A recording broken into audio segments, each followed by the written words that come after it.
ಮಕರ ಸಂಕ್ರಾಂತಿಯಿಂದ ದ್ವಾದಶ ರಾಶಿಗೆ ಫಲಾಫಲ.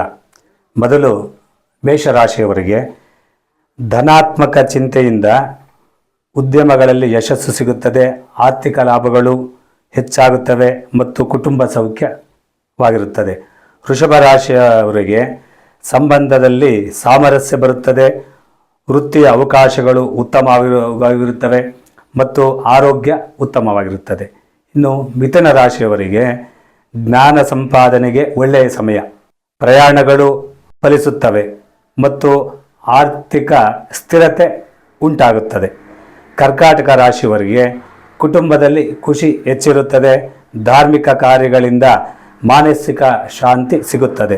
ಸಿಂಹರಾಶಿಯವರಿಗೆ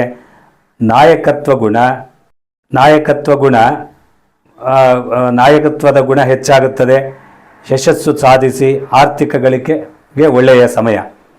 ಕನ್ಯಾ ರಾಶಿಯವರಿಗೆ ವಿದ್ಯಾಭ್ಯಾಸಕ್ಕೆ ಒಳ್ಳೆಯ ಸಮಯ, ಆರೋಗ್ಯ ಸುಧಾರಣೆ ಮತ್ತು ಸ್ನೇಹಿತರಿಂದ ಸಹಾಯ ಸಿಗುತ್ತದೆ.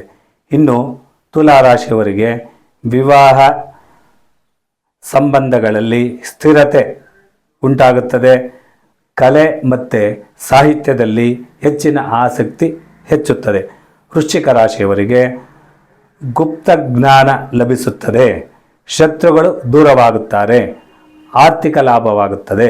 ಇನ್ನು ಧನುಸ್ಸು ರಾಶಿಯವರಿಗೆ ಧಾರ್ಮಿಕ ಭಾವನೆಯಿಂದ ಶಾಂತಿ ಸಿಗುತ್ತದೆ, ಪ್ರಯಾಣಗಳು ಶುಭ ಫಲವನ್ನು ನೀಡುತ್ತವೆ.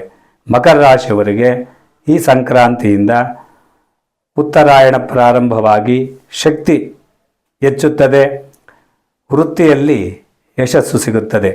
ಕುಂಭರಾಶಿಯವರಿಗೆ ಸಾಮಾಜಿಕ ಗೌರವ ಹೆಚ್ಚುತ್ತದೆ, ಆರ್ಥಿಕ ನಿರ್ವಹಣೆ ಉತ್ತಮ. ಮೀನರಾಶಿಯವರಿಗೆ ಆಧ್ಯಾತ್ಮಿಕ ಸಾಧನೆಗೆ ಒಳ್ಳೆಯ ಕಾಲ, ಕುಟುಂಬ ಸೌಖ್ಯ, ದೀರ್ಘಾಯುಷು ವೃದ್ಧಿಯಾಗುತ್ತದೆ.